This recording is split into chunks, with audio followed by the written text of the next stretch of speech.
word. The final word. The final word. The There it is. final word. Final. The final. Final. Final. Come on, man. You know, boys coming for answers. Answers. Yes, dog. Yeah. Yes, sir. Final word. Yeah, they coming. Yeah, they coming to the final word for answers today, dog. But we gonna talk to them. Talk to him. We ain't gonna hurt you. Nah. No, I ain't gonna hurt you. Hey, we down here, man.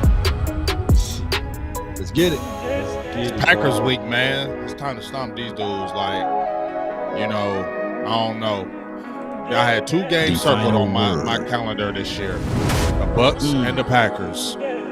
And I want to stomp these dudes. I don't want no close game. I don't want to win by 3. I want a beat down. No morals. No moral Yeah, no, victory. no, The I wanna final beat this. word. Yeah, this needs to be a beat down, y'all. Yeah. The final word. Yeah, this one go feel good to whoop this team. Yeah, man. They overdue. They do. Man, they do, bro. They Ooh, do. they man. do. That's why, hey, you know what they was talking about Tom Brady, man? I want them to make the playoffs. 'Cause The I want to final play them word. in the playoffs. The I want final to play word. them in the final playoffs because I want to The get ready. final I want to see word. them out. The final word. Boy, Big, beat you know how to the get final somebody going, word. boy. The final word. The final word. The final word. How we sound, man? Sound check. Mic check. Yo, yo, One, yo, yo. 2. Check 1, 2, 3. Check 1, 2, 3, 4. 1, 2, 3, 4. The final word. They coming in with them Drop flames. final word. Drops. Is it too loud or is it too low? I see y'all coming in with them flames. Let's go. Yeah. Yo got fire. Come on. Yo got flame. The flames. I see you. Yoga fire. No, they say it's all clear on my end. No way. All right, this is where the season begins. begins now, right? Yeah. This is where the season begins right now. This is where it really Midway, begins the right now. final word. According to Parcells, not until after Thanksgiving or that Thanksgiving game. According to Parcells. Gotcha. Boy, say they Hey. gonna run it up. Let's go. I see y'all with the flames, man. Let's go. The Yo final got word. fire. Yo got fire. Yoga The fire. final word. Yoga flame. Let's go. Come on. Yo, The final yo, yo. word. The final word on Odell. We gonna talk about that. Wait, I can't wait to talk to that. Oh, What's that? Oh my God, I Oh, can't okay, wait to talk to you OBJ? boys with Man. that. Ooh, wait, Man, let's go. man.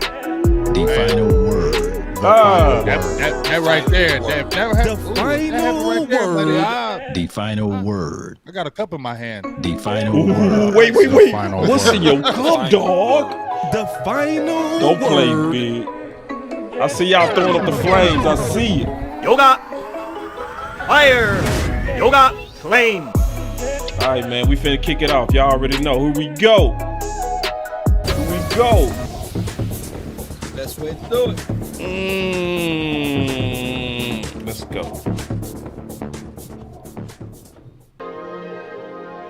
Yeah. Yeah, there it is. Now, There's that song. There's that song. We trying to run it up with this OBJ, huh? Ooh, wait. Trying to run it up. We trying to run it up. Try to run it up with Come this on. song. lately, Don't need no deals, I make the deal. Have to take it to a meal. Lately, I just wanna run it up. Yeah. Yeah. shout out Yeah. to you, James Kinda check the Simmons, sound. Cowboys, Lately, Matt, I just Chris wanna run Davis, it up. Jackie, Price, Facebook News. Appreciate you.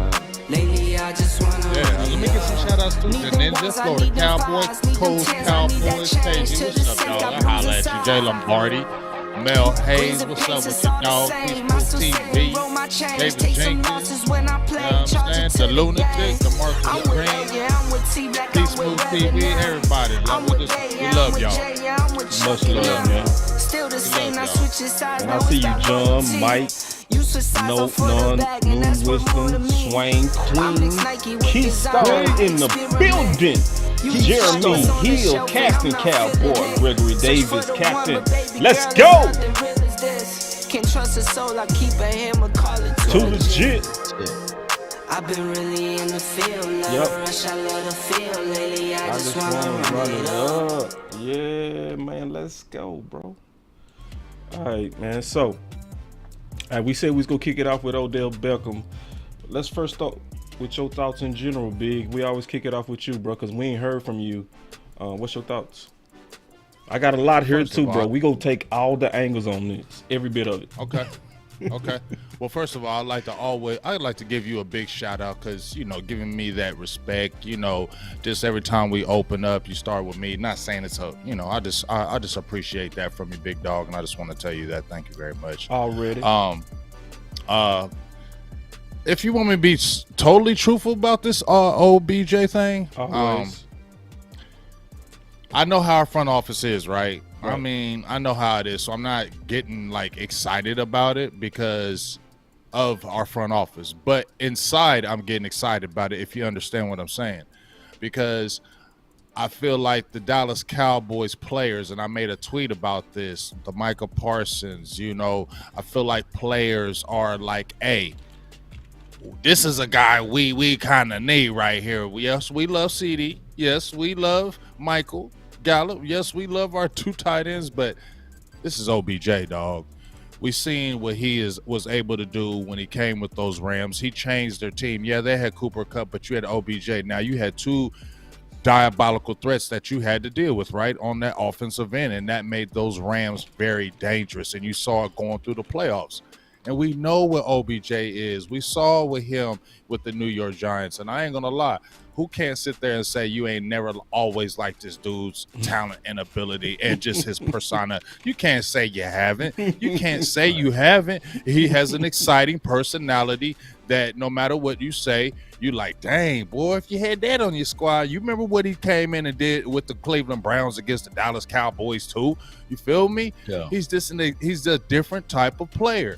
And we can't sit there and say, I've heard people say, oh, well, what about the diva? And what about this? And what about if he don't get the ball? Man, you got to forget all that right here. If you got a chance to add a top talent like this to make your team better on the offensive end, because what have we been screaming, y'all?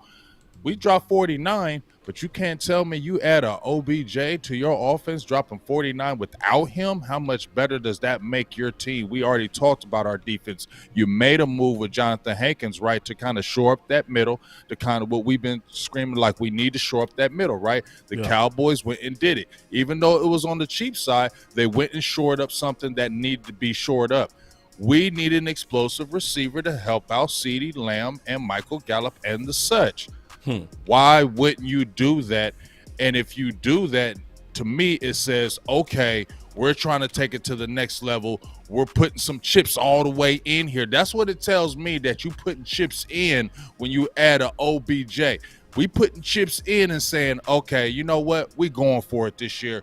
We ain't playing around this year. We going for it. And that's what I would have a better feeling about these Dallas Cowboys if they were to make an addition like this. Man, what a great opening statement by Big Game James. And just to echo what he's saying, Odell Beckham will help the team. He won't weaken the team. The team is better if you sign Odell Beckham, not worse. And you got levels of experience come with it. You know, somebody who been to the big dance, someone who went to a team that he wasn't originally from and help elevate said team. So it's matchups too. It's the respect of the game. The DBs, the opposition got to stay up an extra 15 to 30 minutes game planning, because they're not doing that with the guys that we have right now, of the Noah Browns of the world, or even Michael Gallup.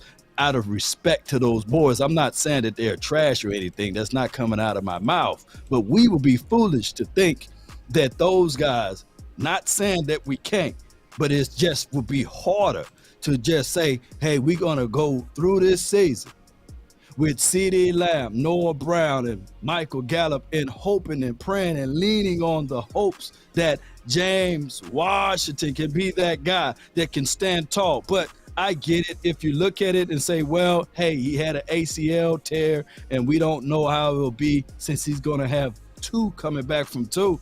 keep this into the mindset right here. He came back from the first one, right? It wasn't that much of a drop from the first one. And I think that it's the same leg, right? So it's not like it's another leg. So he may just come back the same. And it's the same time frame from Odell Beckham's injury juxtaposed to even Michael Gallup. I know that they got injured in this different time, but remember, Gallup, he held back on getting his surgery. You guys remember that, right? So it's about like a week or so off, and Gallup is doing things. And I'm not saying that Odell Beckham would be a cancer in the locker room or would not be able to gel, but dog it, this dude elevated last year and showed levels of maturity.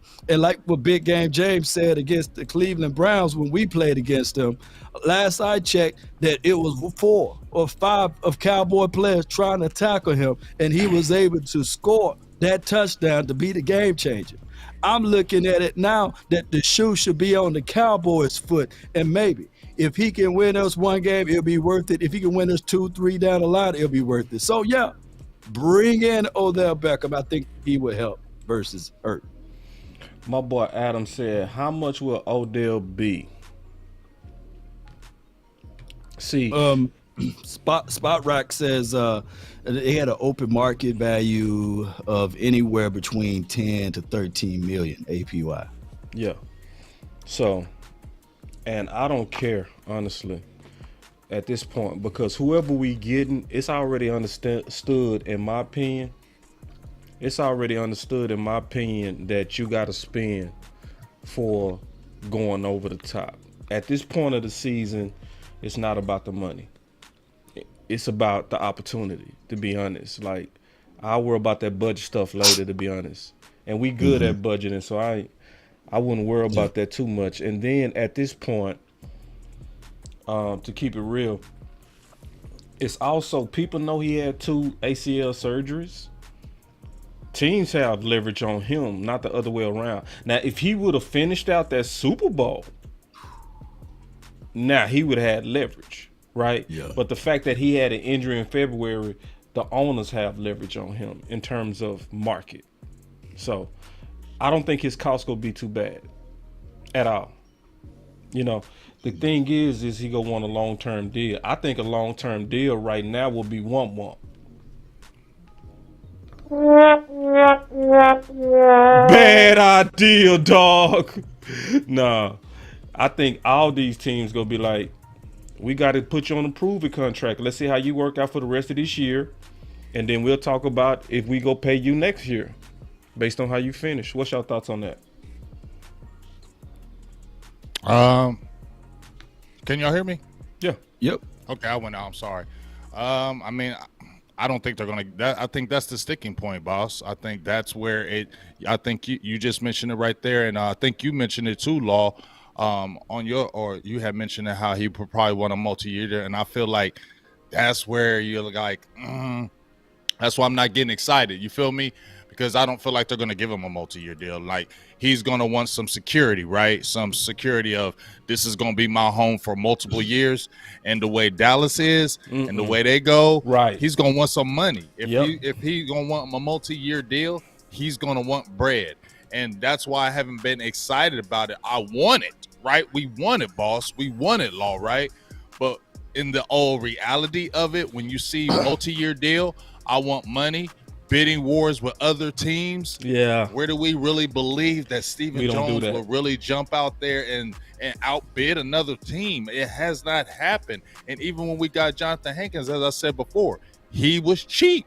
He came here for next to nothing. Right. We waited 2 years to get him because he was more expensive, right? And he wasn't even that expensive then with the Raiders when he signed that deal with them. Right. So that's why I can't say out there like, oh, Dallas gonna get him. I just say I would hope. But reality says when a player of his caliber wants a multi-year deal, once secured and say this is gonna be my home, and you're out and you got other bidders like the Niners and teams that are trying to get to the Super Bowl right now, I don't see where Dallas would do that.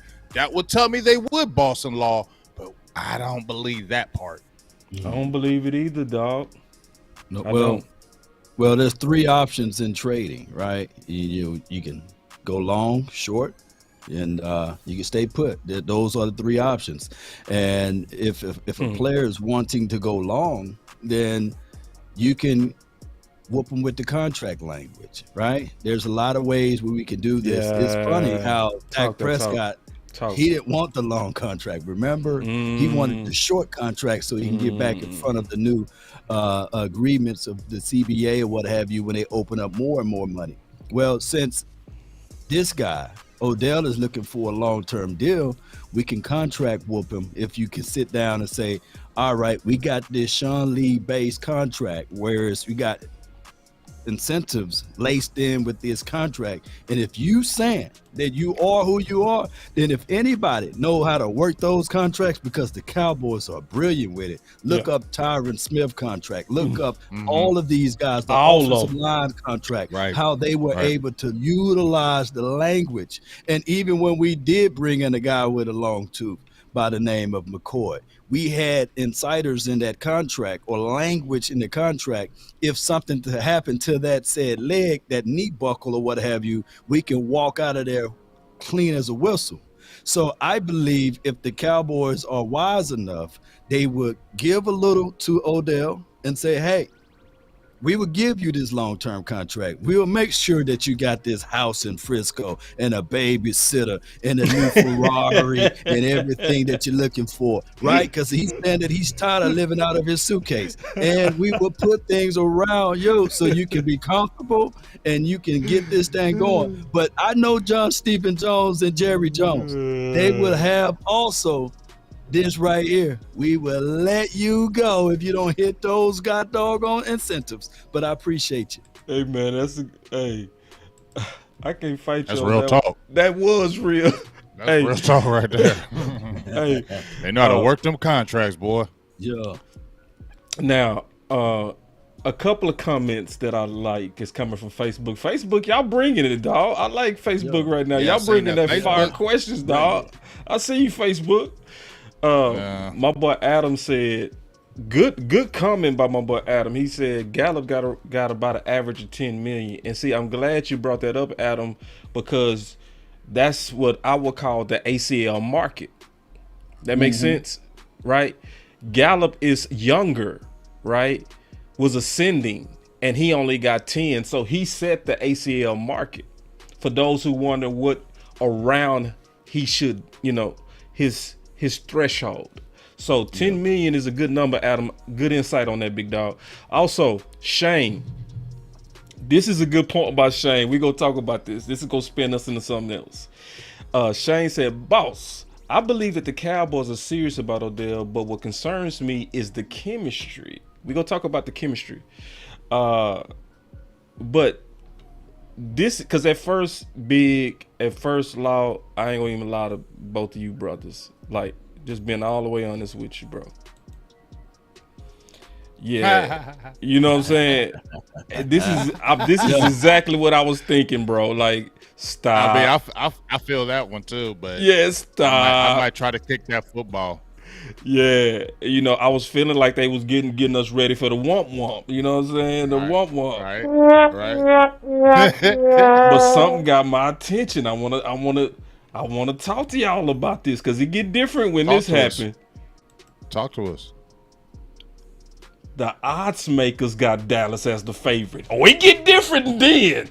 Yeah. It get different then. See, they know something, dog. Said, whoa, we got some breaking news. Yeah.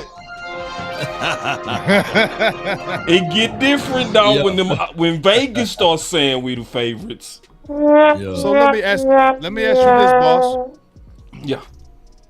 Let me ask you this, boss. And I'm gonna ask the chat. I want to ask y'all and the chat. Y'all know how I feel about Baby Nuts, right? Yeah. Y'all know how I feel about the organization. But I'm asking the chat. A lot of people were all pessimistic that, we know how the Joneses are. We know how they are. We feel that, right? What if they did sign them, though? What would y'all think then? Oh. Well, would it change your thoughts about the organization? Yeah. A little bit. Will. And I'm going to tell you why. Cause see, Jerry said last week, I can play the clip. He said if I could make a move that appears like I went in and give up the future, I would. But the key word is he said appears. See, big. This is really not all in, dog. No. I know. Let me tell you what would have been all in, though. He getting us. James, He I getting would have us. been all in on this season for the 2022. Right. Would Roquan. have been Roquan. Roquan Yeah. and Roquan. DJ. Yeah, that's Right, all Roquan in. and DJ. Right. If you'd have did that, Right. I would have been like, man, I go to the Okay. moon. Well, Right. I go to the moon. Right. I'm with go you. to the Yes. This ain't all in, dog. So Okay. would he get me to be like, oh, Jerry Neal made a move? I'll be like, yeah. But it would be different though. It would be something that they don't do, even though. So still, I would commend them for it, and I would want them to do it ASAP. If they go do anything, stop talking about it. I also don't believe they go do it because they talking about it. because they're playing. Yeah. If you really know, wanted it, you would have made it happen.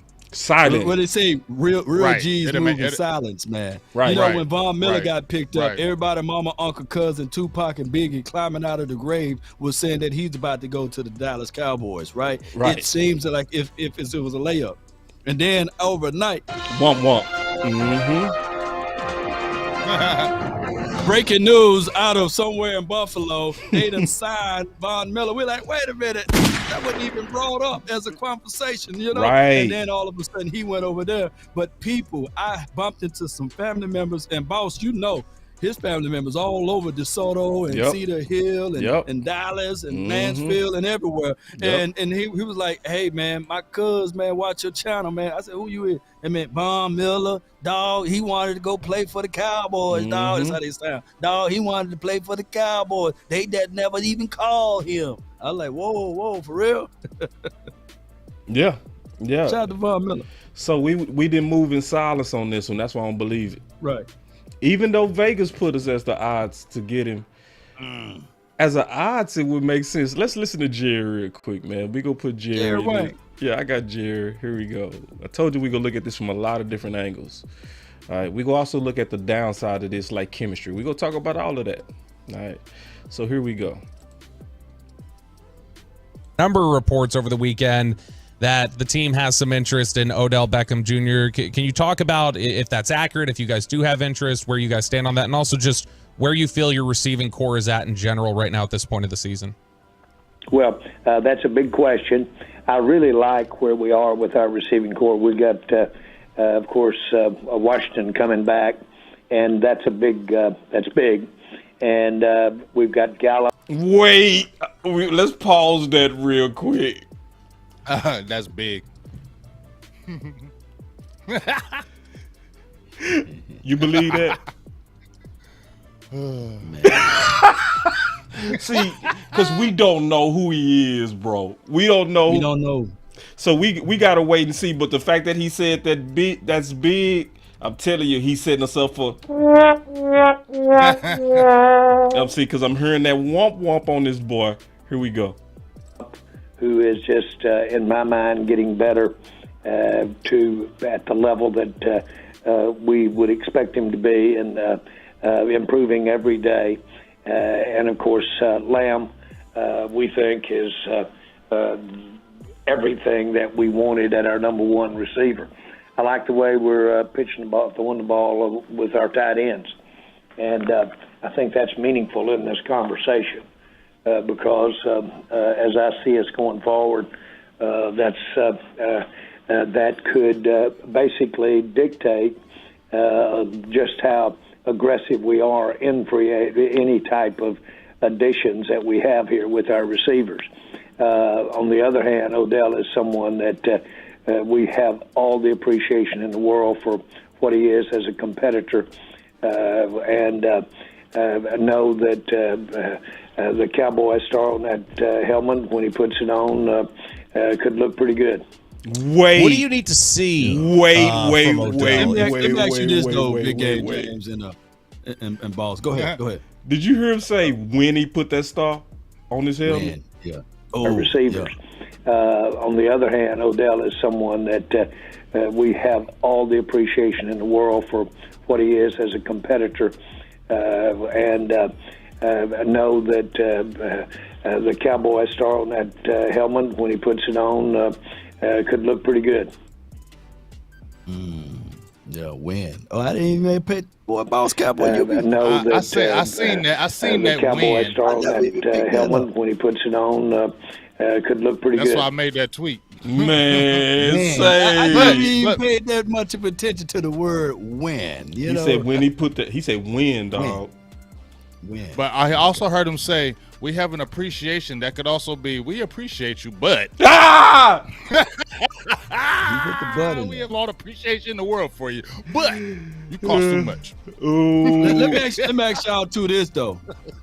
What you and I know an ACL tear is just terrible, right? But which one, as a wide receiver, bad feet or knees? Which one is worse? Ooh. Because as a wide receiver, you use them feet, man. I know them because them ankles important and them knees. Boy, you got bad knees though. See, I trust honestly, Law. I trust The today's James science. Washington with them feet, man. I see, and I exactly, and see, Law, bro. See, that's the point you just made that most people fighting this whole thing on, and it don't make sense, right?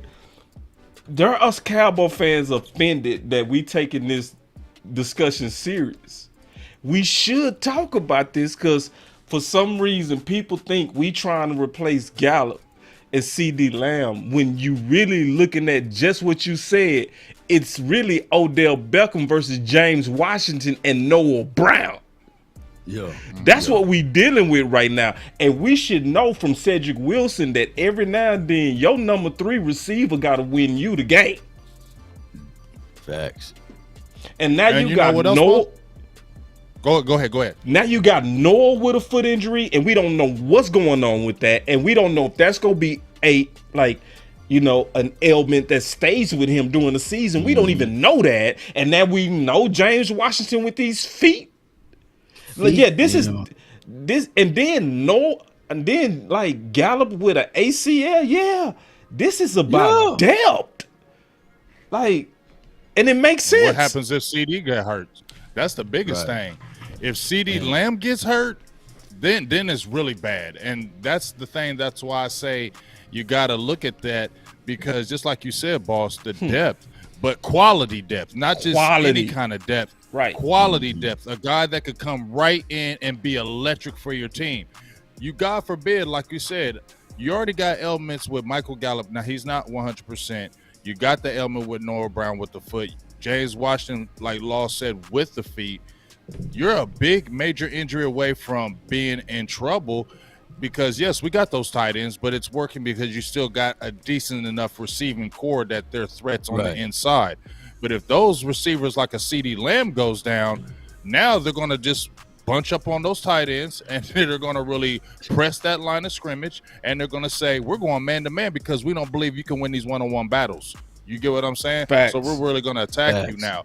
If you have an Odell Beckham Jr., that makes them say, let's back up a little bit because this guy's electric. And guess what? It just hit me. Guess who's our healthiest wide receiver right now? I would say CD Lamb. It's Gallup.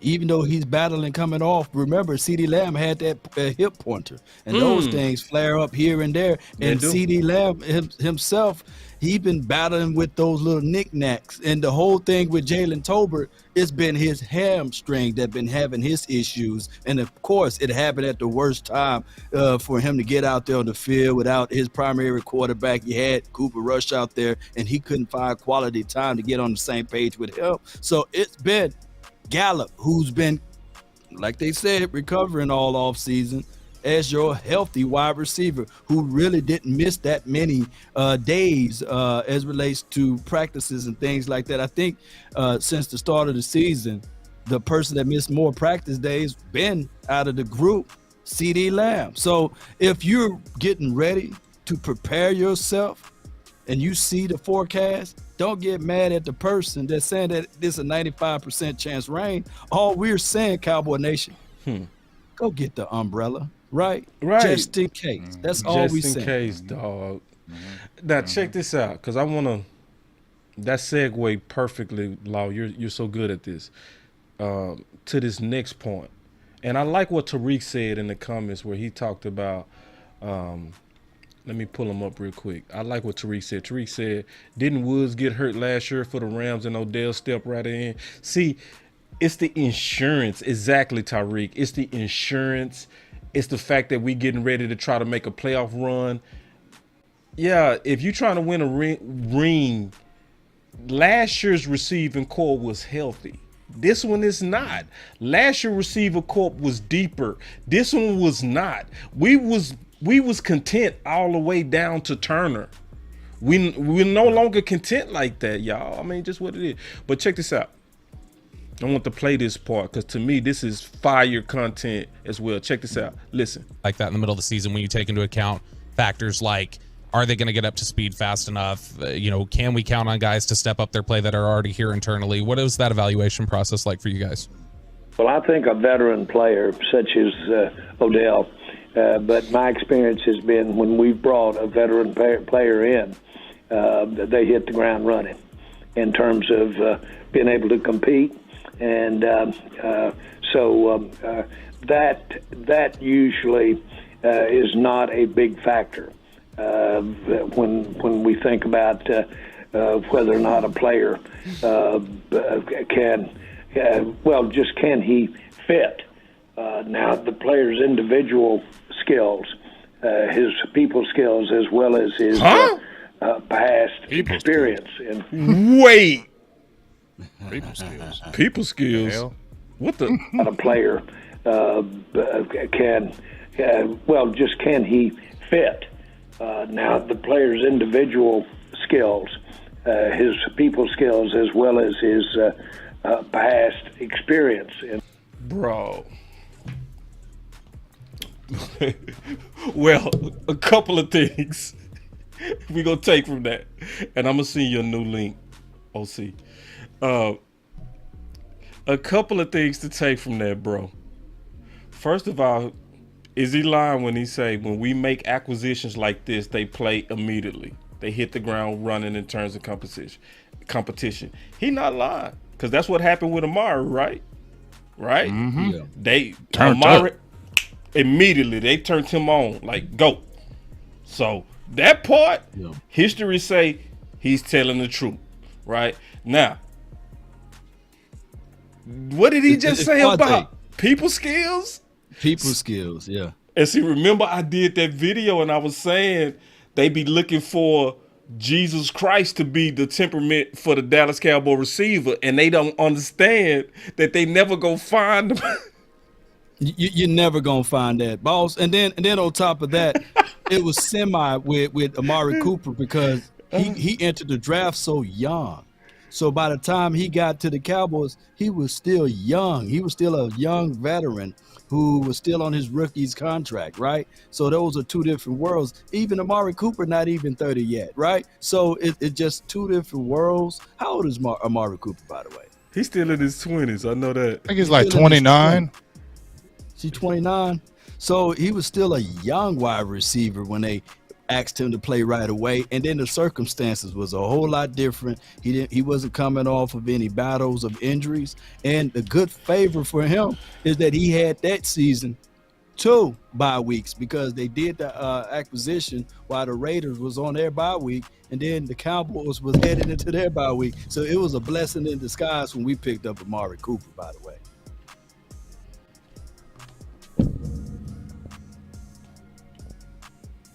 Big. Yo. It's on you. Oh, okay. On those two things he mean- was talking about, because he was talking about the two things he was talking about was people skills, which you heard. It was like, like me. And then was he telling the truth on receivers making it an instant impact? Oh, well, definitely on the instant impact, just like you said, boss. with the Amari Cooper. I mean, I think I said my dog Mel Hayes said it best in the comment section.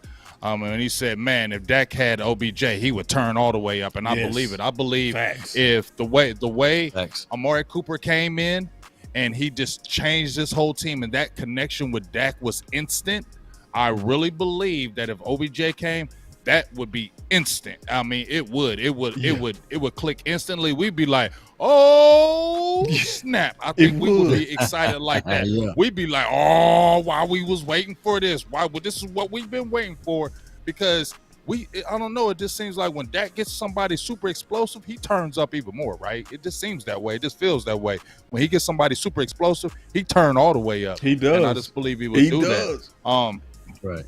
Looking for the be able to speak well in public. Come on, man. Y'all kill me with that. Y'all take anybody off the streets. Y'all grab anybody, bad history, all kind of crazy stuff. They've been doing all kind of crazy things. Now you're talking about some people skills. Man, cut that out, Jared. So don't talk about no people skills out here. Just talk about signing OBJ so you can make this offense better. That's the only thing you need to talk about. Right. That comment let me know they don't understand receivers. They don't. Receivers don't have people skills. Right. They don't. They are about them. They want the ball. There's no way to say that nicely. Right. So Keyshawn wrote a book about it, boss. Say it again, dog.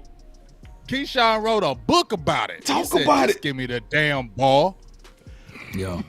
Bro, just give me that confirmed it. I always knew that they had this corporate America mind state about receiver, and that proves it. That's why nobody works.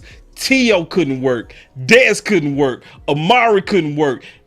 CD Lamb won't work. I'm telling you, man. It's not them. It's not the weapons. It is front office. They want them to come in there and be people skills. Nah, you can't change, and that's part of the role with a wide receiver. You got to be able to have that moxie too. Even if it's silent, even if it's boisterous, you got to have that dog mentality, because the wide receiver is one of the hardest positions to learn in the National Football League, because you got to do your assignment so right, because you never know when that ball is heading your way. The day you take on 90%, that's the day that you have alligator arms, right? That's the day that you cause the interception that will not go on the stat sheet that you caused the interception. It would just be you. So you got to have that mindset that, hey, I'm willing to block my ass off. I'm willing to run my routes correctly. I'm willing to be the decoy, the clear out guy. You got to be all of those guys. And then on top of that, you got to be quarterback friendly. It's a difficult situation, and then you gotta hush even when you're open. You can't be like, hey, man. And that's impossible, bro. That's asking a tiger to not have stripes. How can you be a receiver and you don't say nothing when you open? No, bro. No, they got to be the alphas like that. See, look what the Browns did, boss. Look what the Browns did. Like when you look at the Giants and them, like when he showed out and turned up, they got rid of him. Like they kept Baker Mayfield over him. Right. When he started talking a little bit and being a little bit, they was like, okay, well, you gotta go. And like you said, that's not the way in Dallas. You can't talk about that. You got to be quiet and just, hey, we get you the ball when we get you the ball. He could be like that when he came over to the Rams, because they like that. Go ahead, be yourself. Do you. They like that. Go ahead, boss. And let me read this super chat right quick, because he's right on the money. Chris 214 says Cowboys want everybody to be Jason Witten. Oh, but people think that Jason Witten was that friendly little sheep, but that sheep had teeth. He wouldn't allow. He shut down a lot of people for opportunities. He did. He got in the way. Like, come on, old man, you sit down somewhere. Let the youth get in. But no, he was out there, and then he got into the face. Him and Dez Bryant. See, they don't recall that moment, boss, in Big Game. Getting Nah, in fisticuffs on the sideline. Him and Dez Bryant arguing, you know. and that's a great example, bro. See, Law, you killed that example. So for everybody that's, oh, I want him to, the receivers to be like Witten. Witten was the most selfish ML forever, dog. Selfish. Yo. He was so selfish, dog. Now I know y'all want to worship him. I already know. Not me. I know y'all want to worship. Not you. I know you. But I already hear the worship happen. I already hear the worship happening, man. Hated to my guy though. No, yeah, he my guy. But listen, bro. Yeah. Steven said the one with the himself. Steven said himself that every time we got a tight end, he said Jason Witten used to go right to his office and say, "You just wasted a draft choice." So when we said people skills don't make sense for receiver, we mean it. It's in any real receiver tight end pedigree to be selfish. That's why they picked the position. Think about it. When you a receiver tight end, you want to be glorified. You want the ball. You want the ball. That's why you came to the receiver. You want the ball. Talking about people skills. OC, what you got on this, bro? What up, Yeah, OC? man. I think. Yeah, what's up, fellas? How y'all doing? It's good. It's good. Can you hear me? Yeah, go. Yep. Okay, cool. So what I was going to say is I think you guys are absolutely right. I think that what makes you a good receiver is being selfish. Yep. I think what makes you a good quarterback is being selfish. Yep. I think that narcissism and having a high ego, being very egotistical is a part of the thing that drives you to be great in the role. Right. And I think if you don't have that, I think that really you end up being a B or a C guy, even if you have A talent. It's a certain mentality that's attached to excellent performance in certain positions.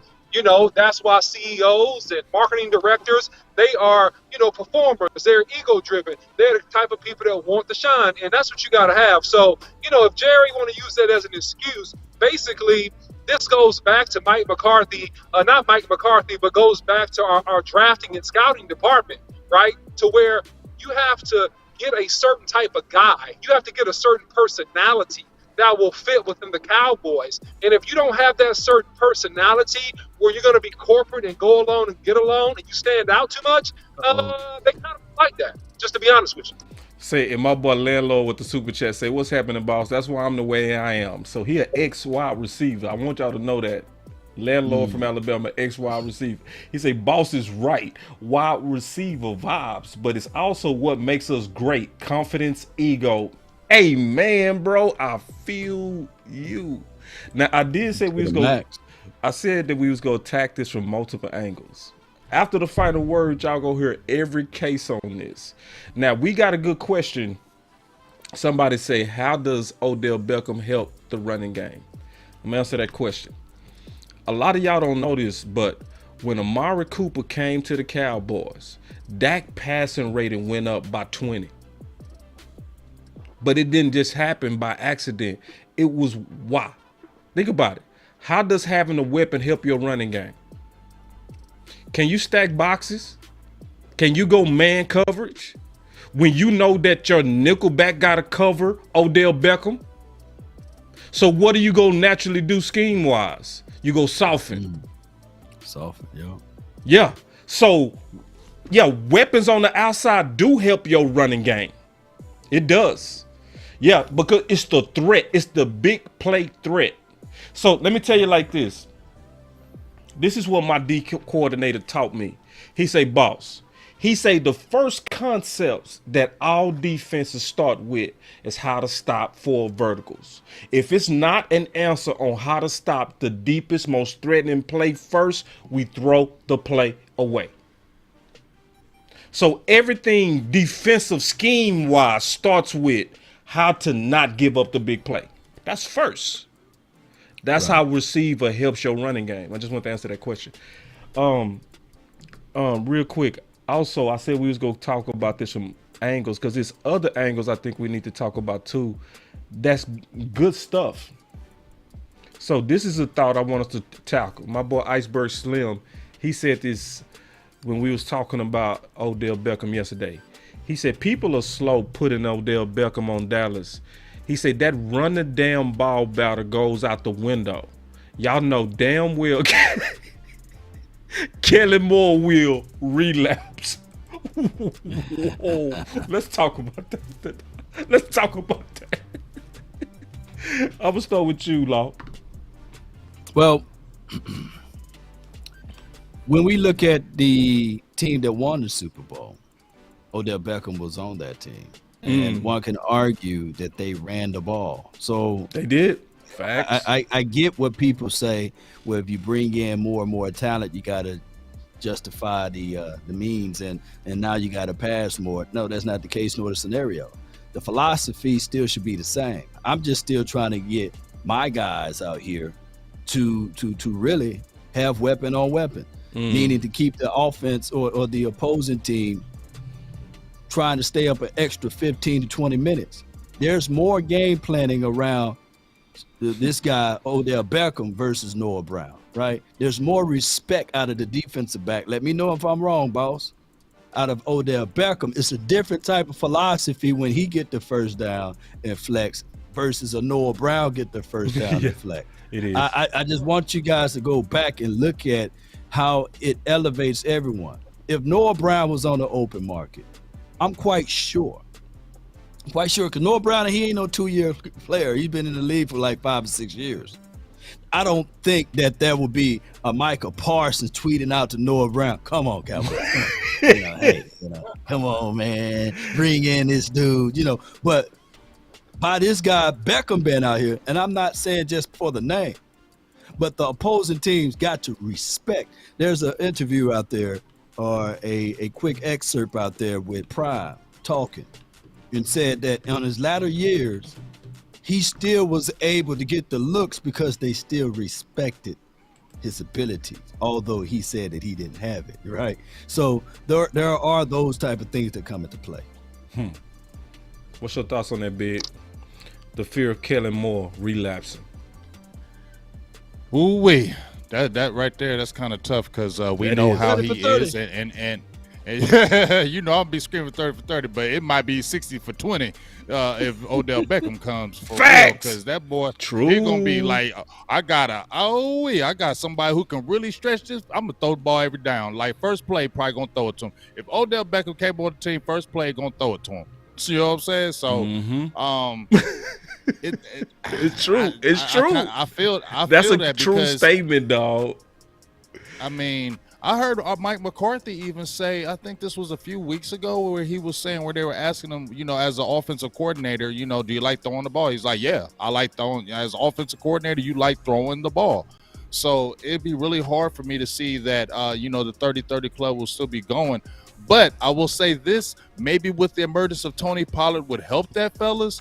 Maybe that would help, because now you got to say, when you see Tony Pollard these consecutive weeks getting, touches and making this offense better, maybe that would help, and still maybe trying to get carries to those running backs because of the electricity Tony Pollard adds. But that's just me guessing on that, because we know what Kellen Moore is. He's a passing coach. He's not a running coach.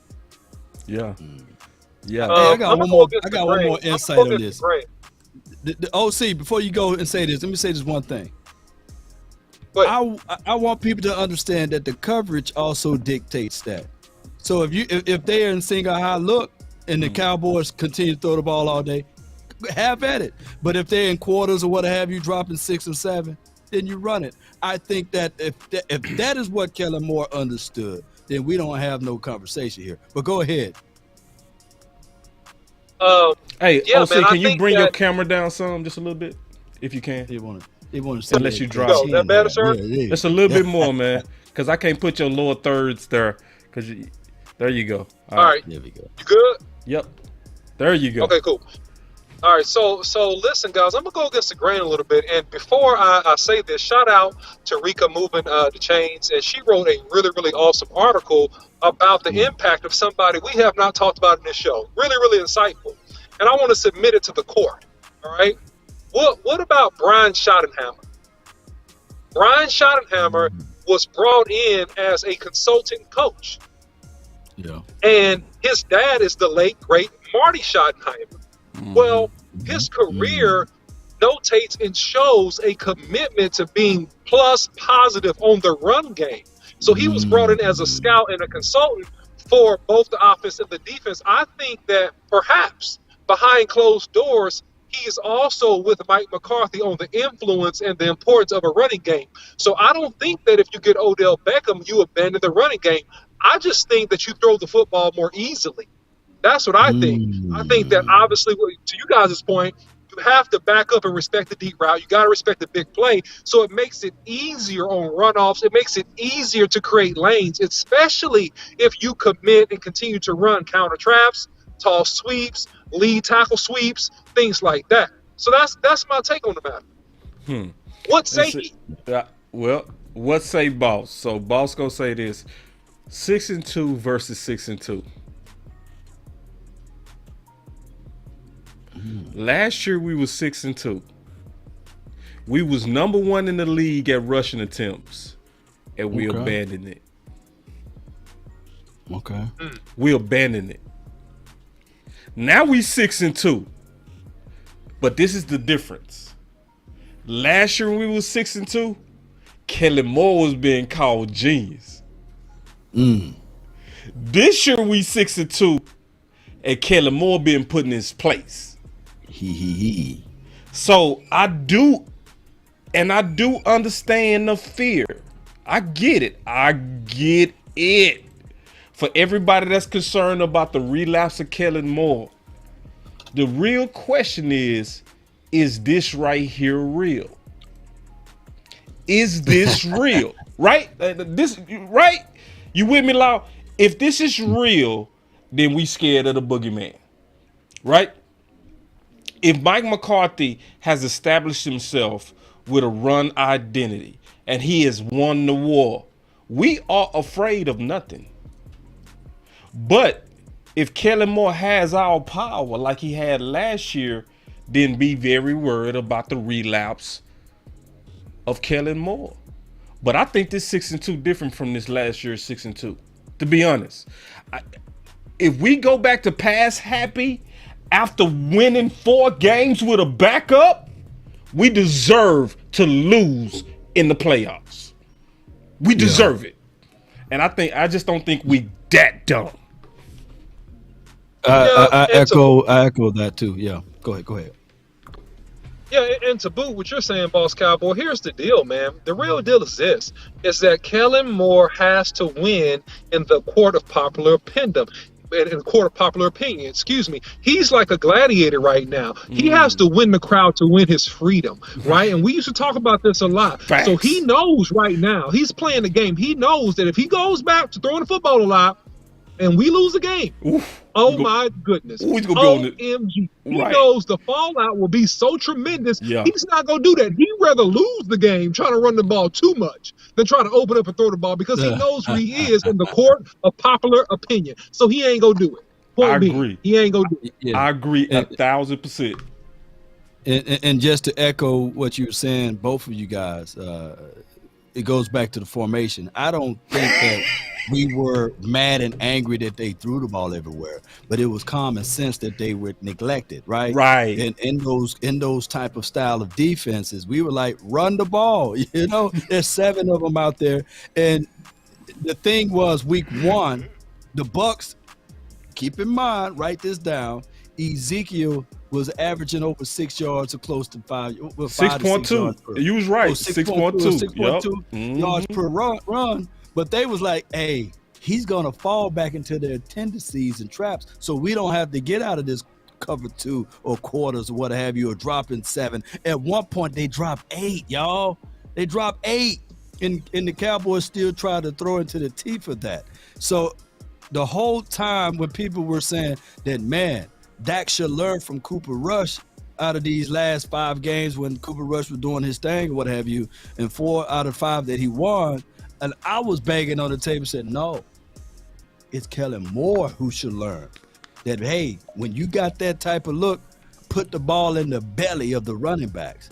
And if you go back, ladies and gentlemen, in the 49ers game that we lost to in the playoff, 2 things. One, we was nervous.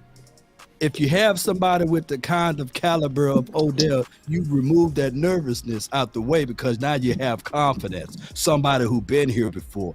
Two, you can't go through the entire game with only 4 touches to Tony Pollard. I think that they understand that Tony Pollard is one of the most explosive guys on his team, and you got to give him more than 4 looks. Yeah, you definitely got to give him more than 4 looks. I want to address something real quick. And this is talking about the OC. He said, dude, coaches aren't thinking about popular opinion. Yes, they are. Yeah. They are thinking about, let me tell you why. Why do you think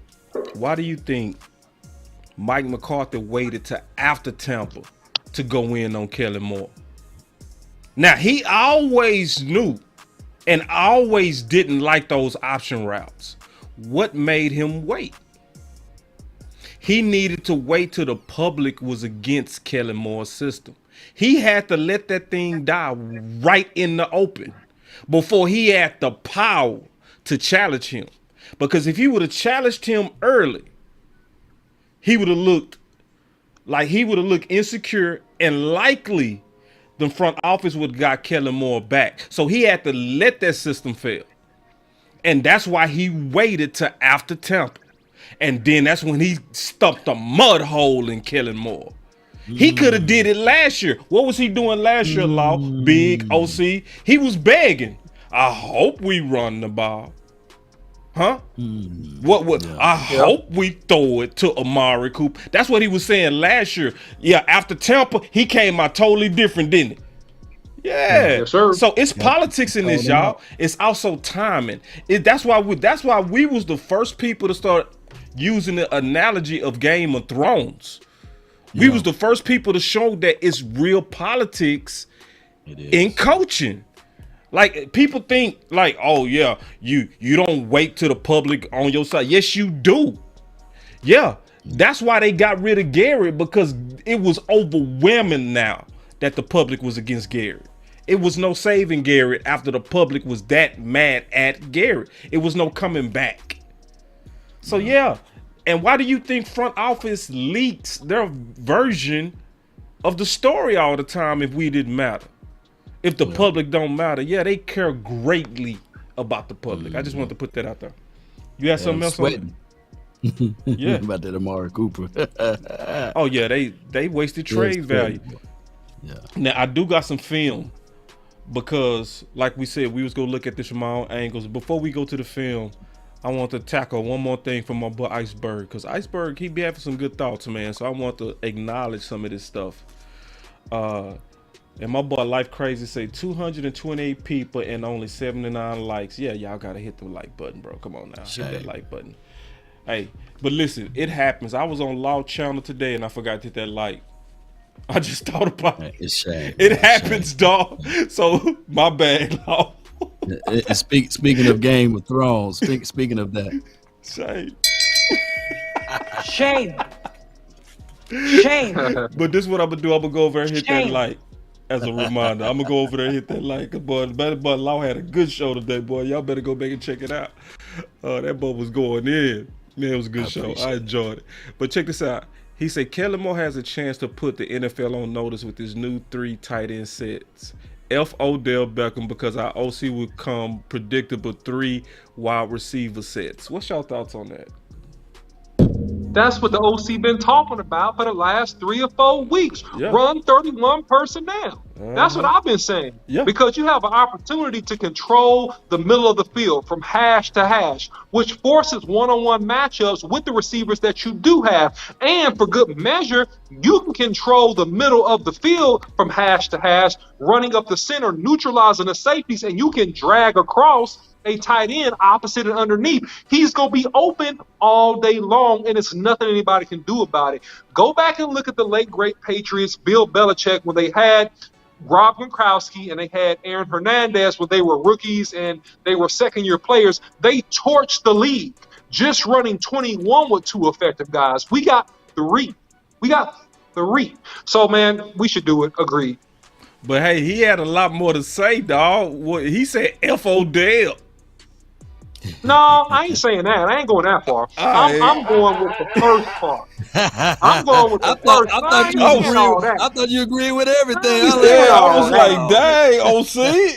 I ain't saying all that. He said, I'm I ain't saying, said that. Now he said, I like no, them I ain't scissors. say I ain't that. said that. I ain't crazy now. Man. All right, come on now. And that formation is going to keep the defensive coordinators up a little extra to see how they can slow that down. Do you go with your bigger packages or do you go with your finesse packages? But when you play against different teams and they've seen it before on tape, they're going to try to isolate that. But I feel what you said, right? If it's good, do it until they stop it. Me and my brother used to call it bread and butter, man. Go to your bread and butter play, man. Keep using it. But long, I'm gonna tell you, man, you can go power and finesse with that 31, right? Because Schultz is the only dude who really can't block.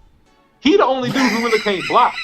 Them other two young dudes, them dudes can block. And they've proven they can block, and they've proven they can run routes, and they've proven they can catch the football. So really, you have a two-way go with 31. Or if you just want to reduce down to 21, you still can do almost anything that you want to do with those two young tight ends.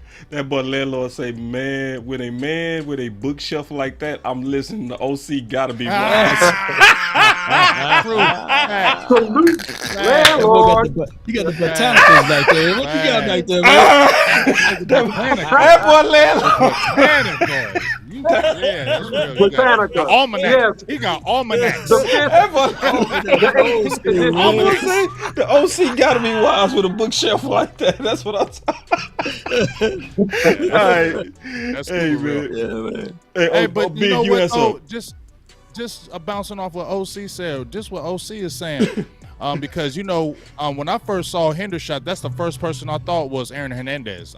His body type, the way he's built, and you can see every time he comes on the field, they like spreading him out wide because he can play like a wide receiver for you. But if you're a OC offensive coordinator in this league, isn't it your job to be able to adapt? So if you add an Odell Beckham, isn't it your job to figure it out, like your personnel, like I can do a 31 personnel, I can do a 3 receiver, I can mix and match this depending, like Law was saying, to the matchups. That's where Kellen Moore and Mike McCarthy got to continue to be in communication, and Kellen Moore's got to continue to grow, because if that is added, he has got to be able to do this in year 3 now, to be able to adapt and be able to say, okay, I got this matchup, I'm going to really attack it because my 3 receivers can do this. Okay, they're kind of shutting this down, let's hit these tight ends on that. He's got to be able to be adaptable to be able to do that, and he's got to grow up in that aspect. And this is another thing I want to add to my boy, because there's another side. It's a whole other side of people that don't want Odell for different reasons. My boy was talking about the tight ends, right? And I think he raised some good points, because and before I go into this, I want to first say something real quick about my boy Law. Shout out to you, Law. I really like how you handled Coach Marv today. A lot of people didn't agree with Coach Marv, but you handled that with so much respect. Let me just say something real quick before I get into this point. So the thing that I love about what Law did, because he was saying that he'd rather have Noah Brown than Odell Beckham, right? And the chat went off. It went off. Oh, what is he smoking? He on dope and all. It just disrespect. And Law checked it respectfully, but he checked it. He was like, listen, I might disagree, but y'all go respect Coach. I really appreciate you on that, Law. And that was a good example of why you the best, bro. Because, and Law said something. He said, we go disagree, but we got to do it respectfully. Shout out to boy Law Nation. Let me hit your button for that. 3, 2, 1, drop it. And remember, you're listening to nothing but the best. Let's go. Damn good job on that, Law, man. I really appreciate that. Just how you handled that, man. It was so classy. So my boy Iceberg Slim, with the 3 tight end sets. This is the issue that I have with the 3 tight end sets. I agree with you wholeheartedly, OC. I just don't agree with people that's saying because of 3 tight end sets, let's not get Odell Beckham. Why? And I know you're not saying that, OC. I know you're not saying that. I know that. But this is the issue that I have with that. How do you come back if you if the other team got a big lead with 3 tight ends? How do you go vertical quickly with 3 tight ends? That's the case for Odell Beckham. And this is the case I'm going to make. Y'all remember when we played Green Bay in 2016? We got taken out of that game by the refs. Yeah, think about it. All our drives was killed on a bogus penalty. That's how Green Bay got ahead. Remember? And we got to the playoffs running the ball, remember? And Green Bay was weak at stopping the run, but we had to abandon it because they got a big lead. And that's when Dak had to throw us back in it. Who is he go throw to if we abandon the wide receivers? If we just be like, we got enough. Now, remember, a lot of times, y'all better remember this. A lot of times we playing the refs too. And when you trying to come back, you need weapons, dog. I got to go back and rewatch it. Yeah, for those drive killers, man. But yeah, you're right. I swear to God, you got to match firepower, and everything condenses when you get into the next level, right? And people see that. Like I was watching the game, the Texans versus the Eagles game, and even though they had them right to dead, they just didn't have enough firepower, to answer back. And then when they tried to rush it, that's when the pick came, and that was the turning point of that game. Who remember that game, by the way? But it seems as if, though, the opposing team, when they had Zach Pascal and A.J. Brown and Devontae Smith, I know some of the Eagle fans is watching right now like, yeah, man, Cowboys talking glowingly of us. Hey! But no, it was just really, it was nothing that I can say that the DBs was like, and all because they had no answers. Jalen Petrie, he's my guy. The other kid from LSU, he's my guy. I wanted the Cowboys to draft him. Stingley and all of those boys, they young. They inexperienced. They gave up a lot of cushion because when they tried to play him up tight, he's too big. He battled them, right? When they try to pay off, he get them at the top of the route. So they was trying to build the plane while it was in the air, and the opposing side of it, the offense just didn't have no answer outside of trying to run the ball to get back into the mix of it. Yeah. You don't want to get into the playoffs, whereas now you relying on Noah Brown, and I ain't throwing no shade at him, y'all, and all of a sudden Jalen Tolbert, because Michael Gallup went down for a few series. You don't want that, right? You don't want to try to roll out the 3 tight end set then if you're down by 2 tubs. You need somebody that can find the soft spots in the zone, who can keep the momentum going, or who can free up everything for CeeDee Lamb. Facts. And before, we finna get into this film session. All right, so here we go. So we finna get into this film session because, to me, we covered this from a lot of different places. The last place we got to look at is the film. Let's look at his film from the Rams. We're going to break this down. Here we go. The OC. The film breakdown.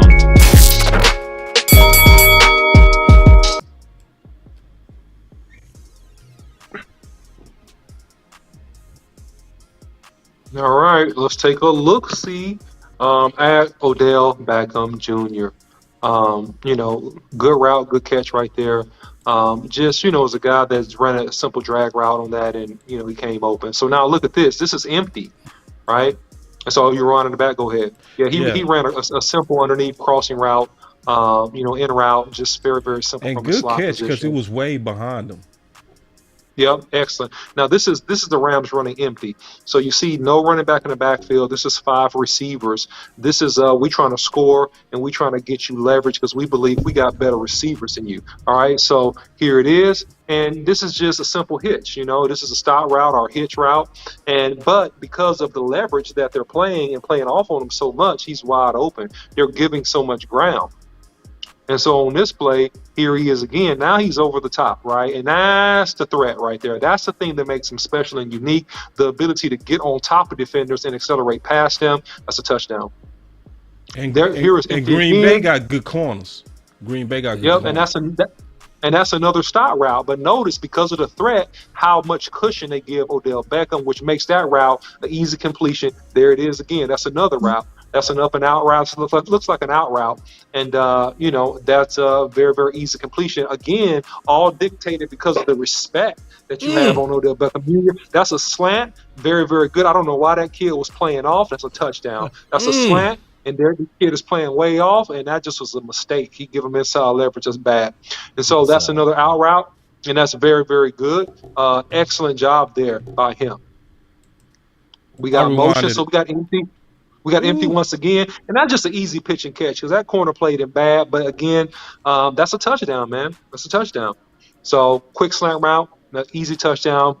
And here he is again. Now, this is when he's working, up the field. And that's a really, really good catch in traffic by Odell Beckham Jr. He catch so good in traffic.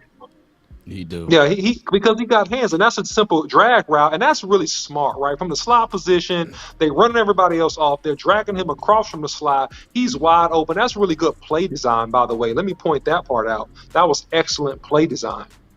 And so you play action pass, corner out, and there he is to the sideline. You can't cover that. You run him to the corner, man. Nobody's going to be able to cover that. And so that's a really great job, and that's another good play design. We got another empty set again. We're running a screen here, all right? And this is good. I mean, but because it keeps the defense honest, right? And this sets up the deep routes when you throw those quick now routes or those quick screen routes. And here he is again. This is a screen, design screen. And here's the thing, too. He still has very good athleticism and run after the catch ability. And so you have those options with him as well. This is spread. And here he is again, just being really good catching the ball underneath. So you're running him off, running Cooper Kupp deep, and using him underneath. And you can't really cover him one-on-one. And you have to respect him and play off, because if you don't, he burns you. And that's him again catching the ball in traffic. Very, very, he killed in traffic. Ooh, he killed it. Ooh, look at that route, dog. Yep. Let me rewind that. Oh my. That's 5 yards of separation, dog. Dak would kill with this. Man, what is wrong with y'all? Is that coming off of ACL too? That's off of ACL, dog. Yeah, that's off ACL. Ooh. Yeah, he broke his ankles on that, man. And Dantzler ain't no bum. Dantzler ain't no bum. Yeah, that not at all, man. Is ice, dog. And so, again, that's an out route. But again, that out route is a simple 6-yard gain because you got to respect them and you got to play off. That's the whole thing about this, and you'll see it over and over again as you watch this film. And this is him coming back when the play breaks down. Right, he comes back, he breaks off his route because he sees the quarterback about to scramble. That's high IQ, and that's just being experienced, very, very good wide receiver. That's him again on the comeback. In traffic. And in traffic, taking a hit in the back and coming over with the football. So if the ball is in his radius, traffic, look at that. Yeah, he's going to catch it, man. You can put it on him. Somebody could be stuck to his back. He's going to catch the ball. He has, some of the best hands in the game. Some people argue some of the best hands ever. This is a rollout pass, and this is a very good out route. That's a touchdown. That's very good on a bunch formation, and it's very, very hard to stop. But I will point out that's really good play design, okay, getting him open. But he's doing the rest of it by catching the football, being shifty, manipulating his routes, getting open, catching the ball in traffic, and overall just being a really good athlete. Right. And so, I mean, so I want to turn on the tape. Because it's a lot of people that when we make comparisons, is Noah Brown, just keeping it real, is James Washington on that level? No,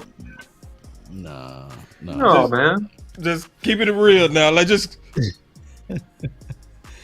They will catch the ball, of course, but it's not to that kind of caliber or to that degree. He was killing in traffic. We had to see James Washington, but 9 times out of 10, his high. Look, I want you guys to look this up, and I know we can talk about, hey, he didn't have this quarterback, that quarterback. His highest catch total in every game, in any season, was 44. So that's what we're relying on, right? That's his highest ever catches in the season, was 44 catches. So I'm not finna put all of my chips in, push it to the middle of the table and say, hey, James Washington is the answer. No, I'm trying to get better at that spot, and I'm trying to bring in more iron to sharpen iron. Yeah. I don't see Plus, he not built right. the big old he's a shoulder running pads. back, man. Shoulder pads. Man, what's wrong with my boy James? What's the big old? He ain't built right, that's dog, Emmett to be long doing all lost that. son. He's stiff as he just looks stiff as hell. He having them big old shoulder pads. He's not doing what, man. He looked just built wrong and stiff. He's built solid, man. He's a running back that play wide receiver, man.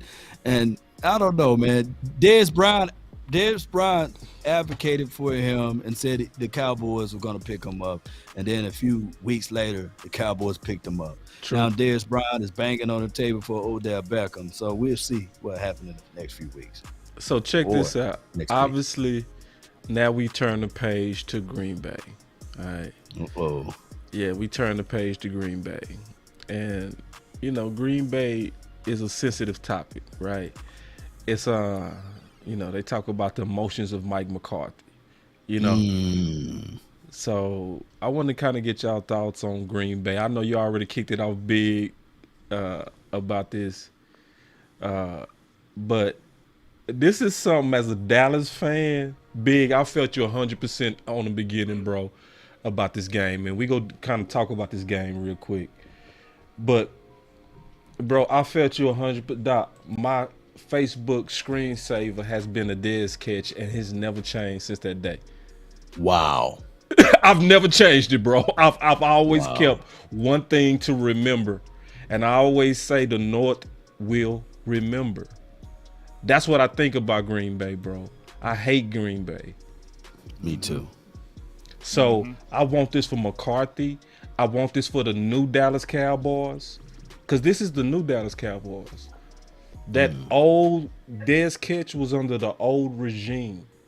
And I ain't gonna lie, Aaron Rodgers got that right. I can't, my boy Hippie, I don't like Hippie. Hippie make me sick. No. But Hippie got it right today when they asked him about Mike McCarthy. He say, man, that's a whole new thing Dallas got over there. I can't brag too much. Y'all won a lot in Dallas, but what we getting ready to face is not what we faced before. So, you know. So let me just go around the circle, man, and we go just kind of take this Green Bay. We can talk about player by player, matchup by matchup, the threats. Aaron, I think they go run the ball. I think they go test us on the ground. We can talk about the lack of weapons. Whatever y'all want to talk about, man, we going around the circle real quick.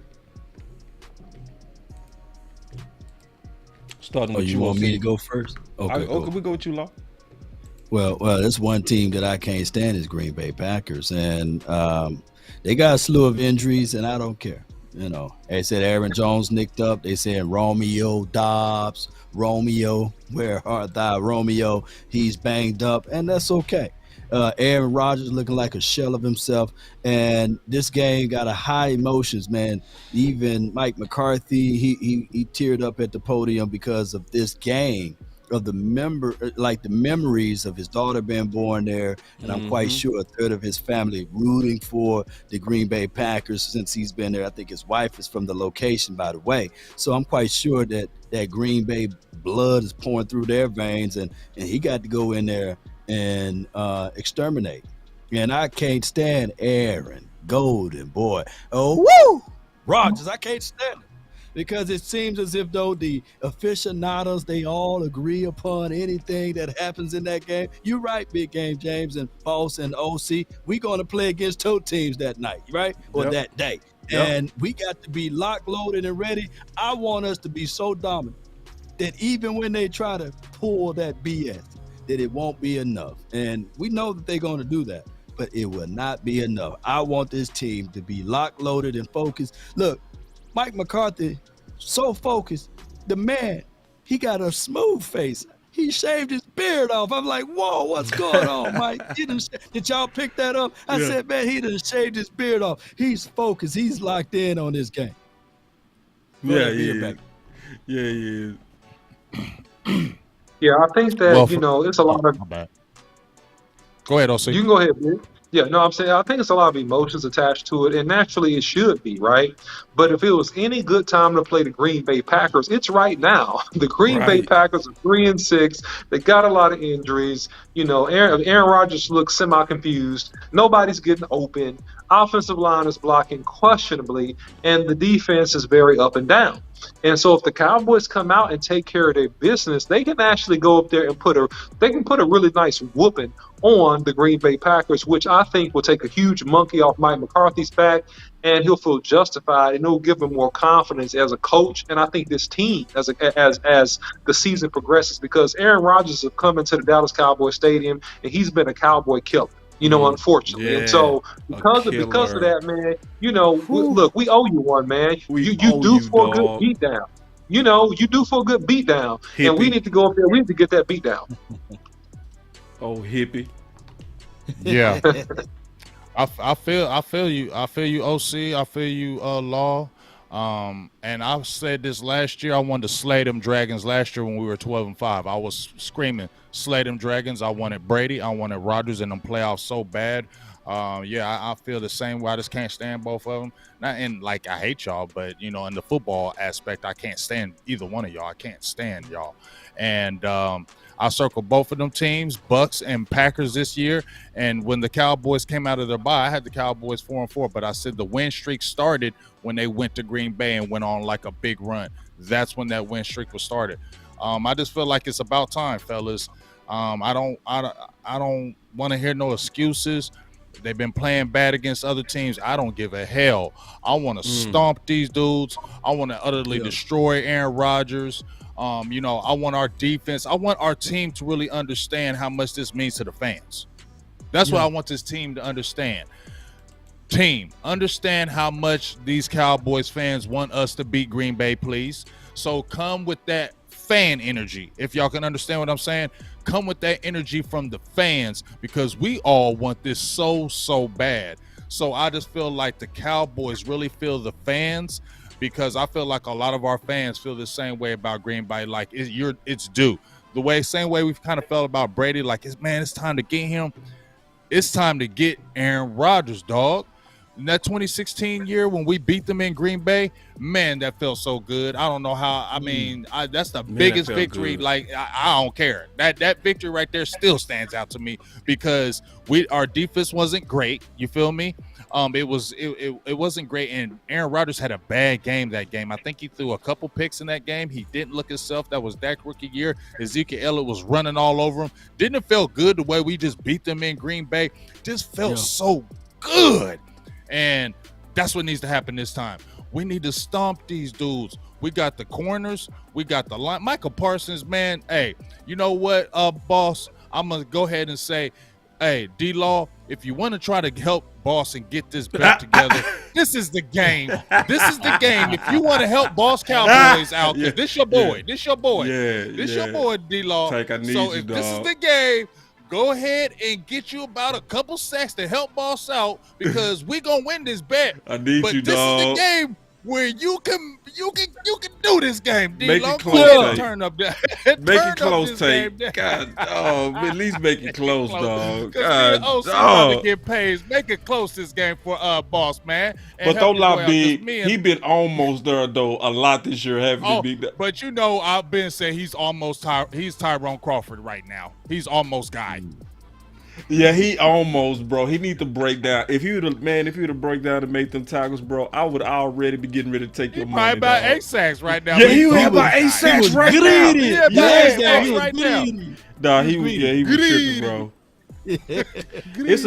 It's another reason that since we're talking about Green Bay, bro, just keeping it real. See, I hate it every time hearing, well, Dak needs to be like Aaron Rodgers. So Aaron Rodgers don't need no weapons. He can just throw them open. Dak need to see Dak. He good, but Aaron, he just on another level. He don't need a number one. Bro, I want this is why I want to smash Green Bay.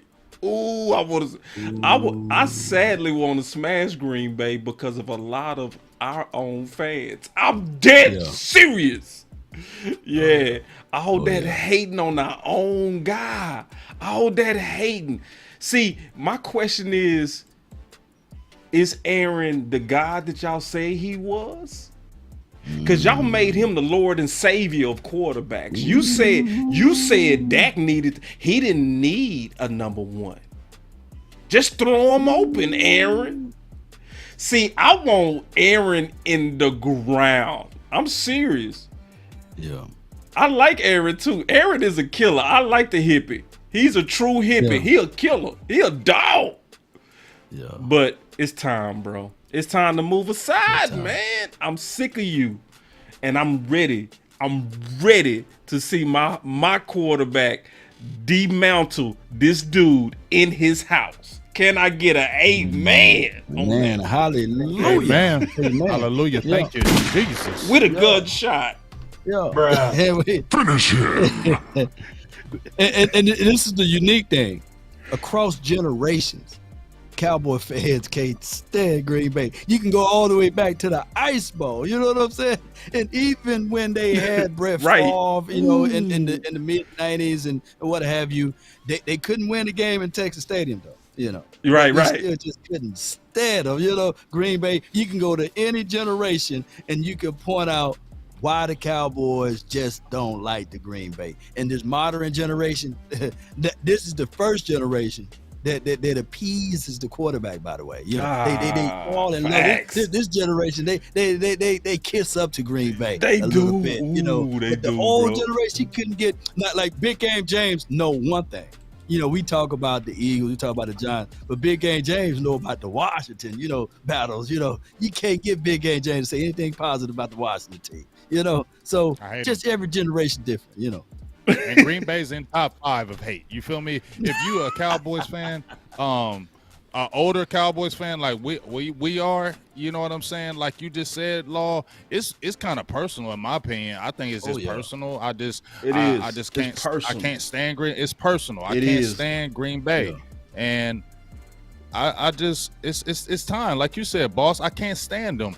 And even when we, just like you said, Law, even when we were smacking them in the 90s, I was happy we were smacking them. Yeah. Like other teams we beat, no, I want to smack Green Bay. So every time, because I couldn't stand, because the same way they do Aaron Rodgers, right? Remember how they was doing Brett Favre? Oh, Brett Favre is the gunslinger. Brett Favre can do this. Brett Favre can do that. Brett. I got tired of hearing some Brett Favre. He do throw interceptions all day, all night. It's time to get Aaron Rodgers. It's time to put him in the ground, like Boss said. And this is time to destroy these guys. I want like a 40-7. Yes. I want something like that. I Me want too. like a 40-7 type game. I want him. I want 3 picks. I want 7 sacks. Somebody in the chat said 5. I want 7 sacks. I want 7. You remember what? 7's the perfect number. 7's the perfect number, fellas. And we going. You just said a 8 is preacher completion. sermon, boss. 8 is completion, so let's go ahead and get 8. You feel me? But it's time for the Lord to shine on the Dallas Cowboys. The Lord is supposed to shine on Dallas that day. Hey, Big KJ, you remember the last game? The last game that Wade Phillips coached. Oh my gosh, that was and Green you remember Bay. how they rubbed it in? You remember how they rubbed it? Because remember Clay Matthews, all them guys was having fun on Dallas that day. They was having fun. I ain't never forget that day because that's when they said, "Bye, Wade Phillips, you got to go." Yeah. Who remember that game? Y'all put the score down and everything in the chat. Hey man, and nobody been doing us worse than Green Bay points. though. Man, Ooh, they did us bad. Ain't nobody been doing us worse than Green Bay. Green Bay been doing us bad, dog. Bad. Just think about the years that, dog. Matt Flynn game. You The remember Matt that one? Flynn Oh, Matt Flynn versus Romo, bro. That big old, I that got into damn. a fight Hey, with y'all that remember? one. Y'all remember? Hey, remember when we had that lead and Eddie Lacy had that long ass run? I said, "Oh, here we go, here we go." Here we go. He was unstoppable that day. 2017, they went back-to-back throws on Adams, on Jordan Lewis. Oh man! And they drove on us with 47 seconds to kill us. Had them that game. I We want this dog. putting alcohol on the wound now. Boy, man. I'm telling you, I want this game bad, dog. This game. I don't. Yeah. But this is the thing about them. They scary too, dog. From this standpoint. They're not going. Yeah. They're a wounded animal, dog. You always watch these legendary teams when they wounded, bro. Cause see, we was against and I'm not Dallas. saying it's a trap game because I ain't giving them that much credit. But I am saying this: we gonna have to dunk them all the way because they gonna come to fight, bro. They know what this game. From the very beginning, we got to get on them because they're not gonna play like that against they play like Jacksonville. No, it's like they play. It's Dallas, right? It's Dallas, Dallas. Hey, it's Dallas. In that playoff They're game, telling Aaron Rodgers had one leg in 2014. Yeah, bro. What? Dallas. He literally had. Don't y'all know he had one Dallas. leg? They saying it's Dallas week without saying it. They saying it in Green Bay. It's Dallas week. They may not be saying it in the streets, but you don't daggone well. They saying you better not let Dallas come in here and smack us like this. Yeah. Yeah, and I guarantee you that their coach is saying this is a must-win game. They are. This is Dallas. Yeah. This is a must-win game. This is the most important game because that's what I would do if I was the coach. So yeah, they gonna come out here and playing like it's the Super Bowl. So we got to be ready. Yeah. And Dakota, I see you in the chat, bro. The Jets fan, ain't nobody hating on the Jets, bro. Yeah. Matter of fact, 6-3. Shout out to Brees Hall, like that coach over there. This is one of the only shows that showed Brees Hall love before he got drafted to you suckers. Didn't we? Yeah, we was the only ones did a mock draft where we moved down to get Brees Hall. And we did the whole thing for Brees Hall. We know he's supposed to have been the Rookie of the Year if he didn't get hurt. And we said it on this show first. Yep, he said it. We sure did. We was trying to remember we did the trade scenario, the draft we did scenario, trades for Brees Hall. So we know we traded for him. We're a Cowboy channel, but we know we look around the league, Dakota. We know what time it is, bro. And even though you hating on us, we not hating on y'all, big dog. I see you doing a lot of hating and dry hating. We used to that because we the Cowboys. we get that all the time. Also only allowed 28 yards. Yeah, Sauce balling. Wide receiver all year. 28. And they hurt over there too, and they still winning. That coach is good. But you know what? He coached in that Senior Bowl, and one of the reasons why I thought the Jets would be good this year because if you watch that Senior Bowl and his staff, the way they coached those Senior Bowls when we were there live, you can see the organization. So yeah, they're doing their thing. But hey. It is what it is. How about them? Is that his third year over there? Big game in Boston. The head coach. I think it's his second year, bro. Second year. I think it's his second year. Believe it or not, Zach, it takes really like 3 years for your philosophy to kick in, especially on the defensive side. Yep. So that's why I'm saying like y'all think this defense is cold-blooded this year. I'm talking about my Cowboys now. Ooh, I hear you, Law. Wait till next year. Ooh, I hear you, Law. Ooh, I hear you, Law. I hear you, Law. Interesting point, Law. Interesting point. Yeah, man. So, do y'all have anything else on that Green Bay? Because I'm exhausted. All right, so final words. You felt me too. I like that.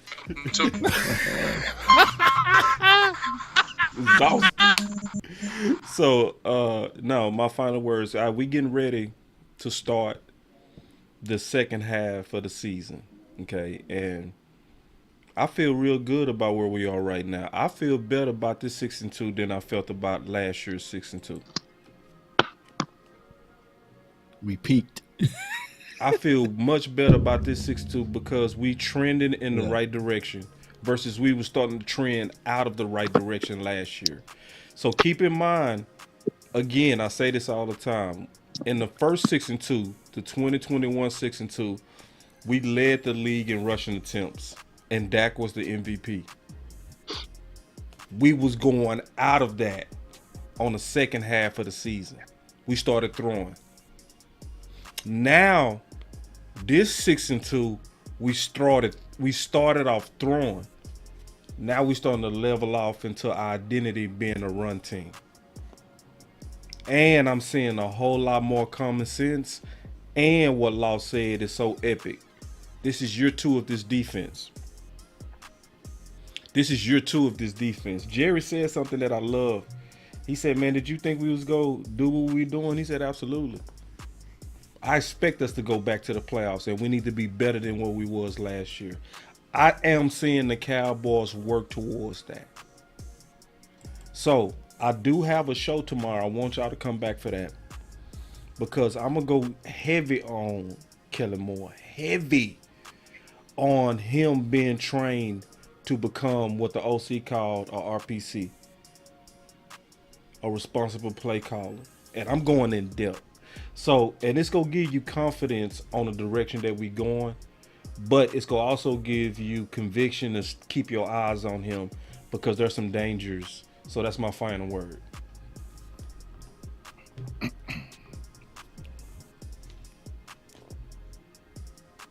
All right. Well, I'm gonna go with my quick final word.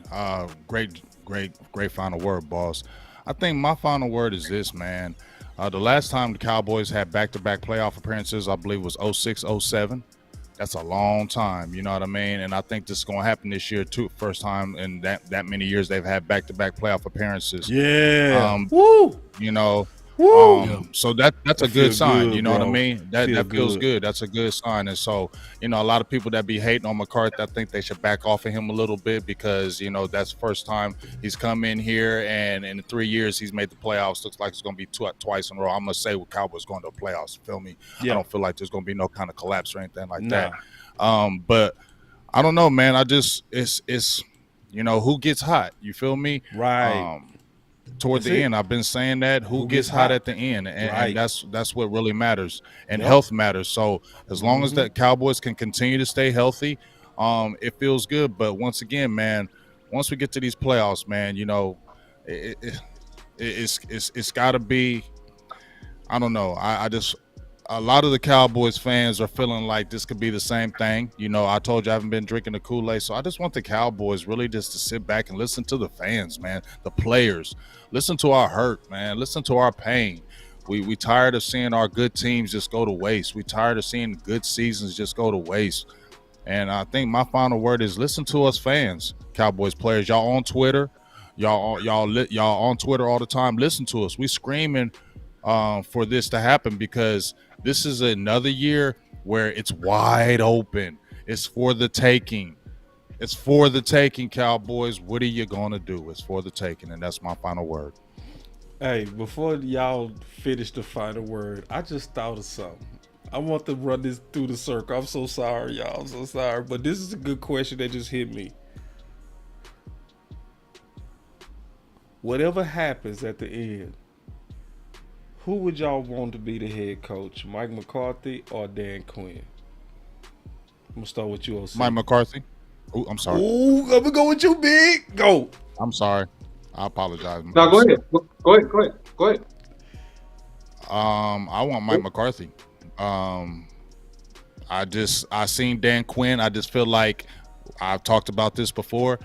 Some people are just better defensive coordinators than head coaches, and I just feel like that's what Dan Quinn. Now, I know he went over there in Atlanta and they did their thing. They went to a Super Bowl, so I'm not taking nothing from him from that. But it got bad real quick. You feel me? It got bad real quick, and I just feel like Mike McCarthy been there. He been through the wars, and he left Green Bay, and you saw what he did over there. And in this short time, look what he's done with Dallas. Let's keep it real. Yes, it was bad, but look at this short time.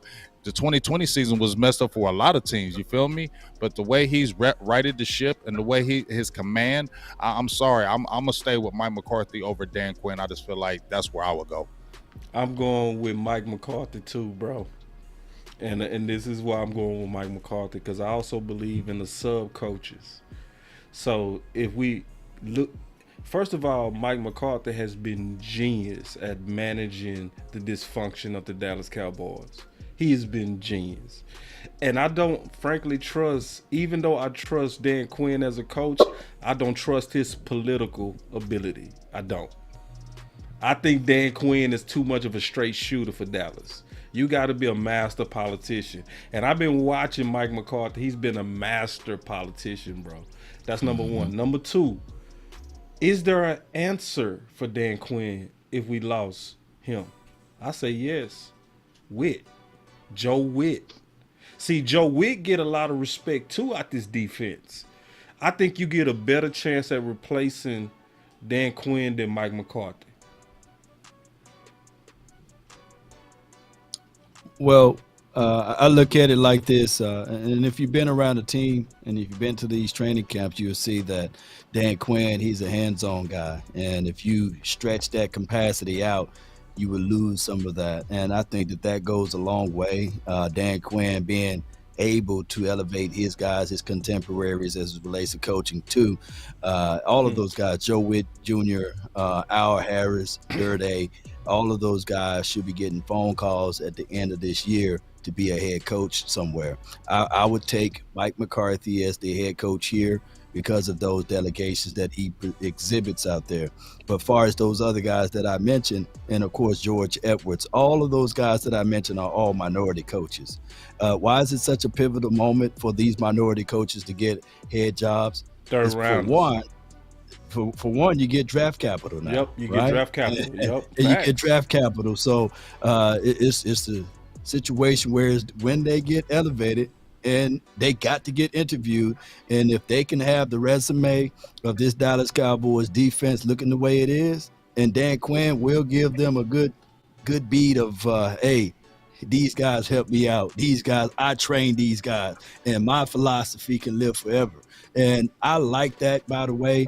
And I just think that Dan Quinn, he knows it, right? He understands that, hey, he's been that head coach. He failed, and he didn't want to relive that moment of failing again or being that guy that's on the bottom of most people's feet.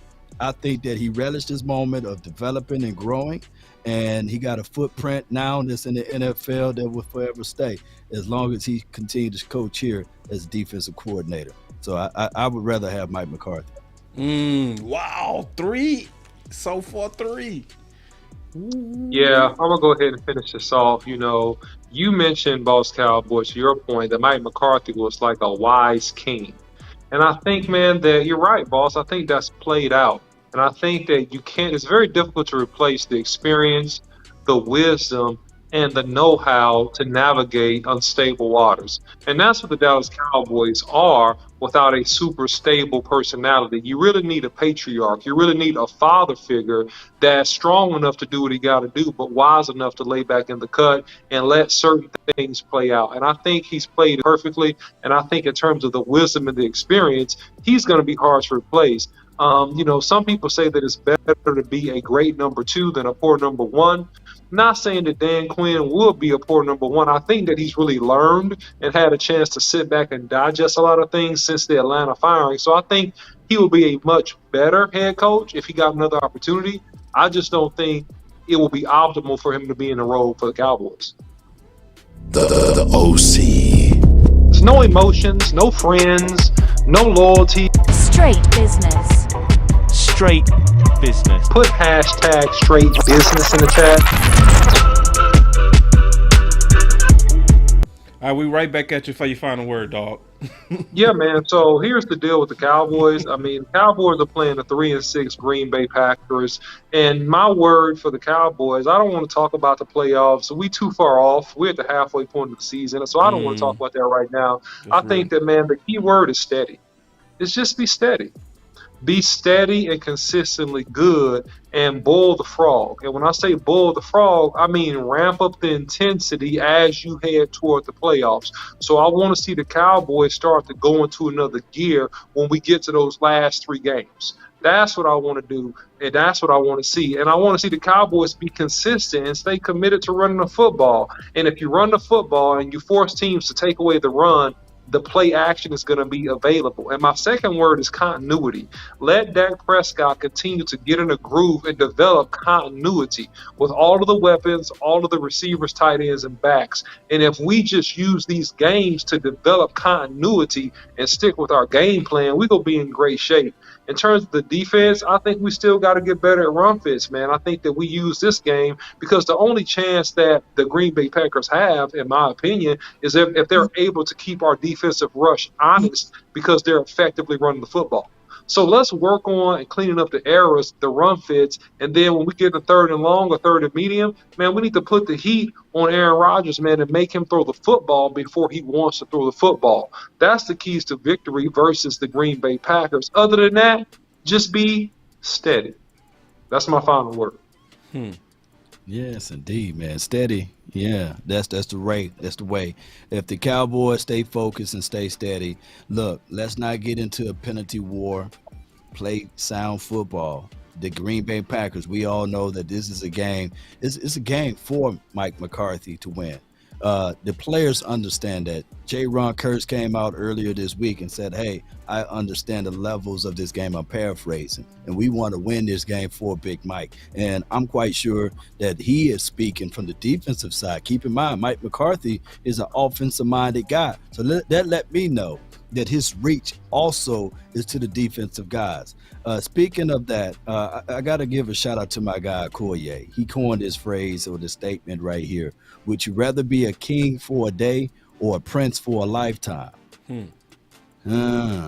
And that is where Dan Quinn is at right now. He can be that prince for a lifetime by coaching up this defense. He don't have to be the king because, you know, when the king falls, everybody want to root for that spot. And right now, he's in the best seat in the house. He can do this thing from where he's at. If the only thing on this defense that people have their reservations on is the quote-unquote run stop, I think that we did that by bringing in big Jonathan Hankins. I think that we will see improvement by Damone Clark. I can't wait to see y'all film analysis on that again, what Damone Clark brings to the table for after this game.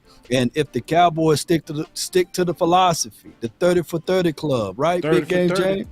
30 for 30, man. We go out there and we dominate, man. We unstoppable, baby. Hey, the NFL is wide open. It's wide open. What team did you think of is light years ahead of the other? No one. It's an any given Sunday. Let's go, Cowboys. Let's go. The final word. The final word. The final word. The final word. Switch it up on y'all boys. Let's go, man. Lock in. Dracarys. Hold on higher. This with me in that fire. I'm dancing. Can we check or something? Yeah, man. Appreciate Facebook. Facebook, y'all came through today. I loved it. I've been really man. Y'all make sure y'all hit that like on the way out, man. Don't be like me when I was on Law Page. Forget to hit that like button. Get the like button, baby.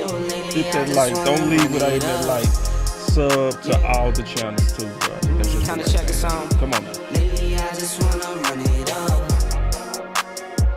Count that too. Count it up. Count it up. The final. Need them ones, I need them fives. Let's go. Need them tens, I need that change. To the safe, got blues inside. Good show, y'all. It's all the same. Let's I get still it. say and roll my change. Take some losses when I play. Charge it to the game. I'm with L, yeah, I'm with T Black, I'm with Reverend now. I'm with Day, yeah, I'm with Jay, yeah, I'm with Chuck and now. Still the same, now switching sides, now it's about loyalty. You switch sides off for the bag, and that's worth more to me.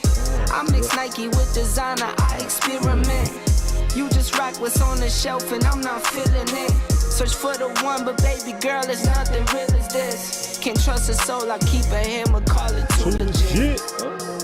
I've been really in the field, love the rush, I love the feel. Lately, I just wanna The final word.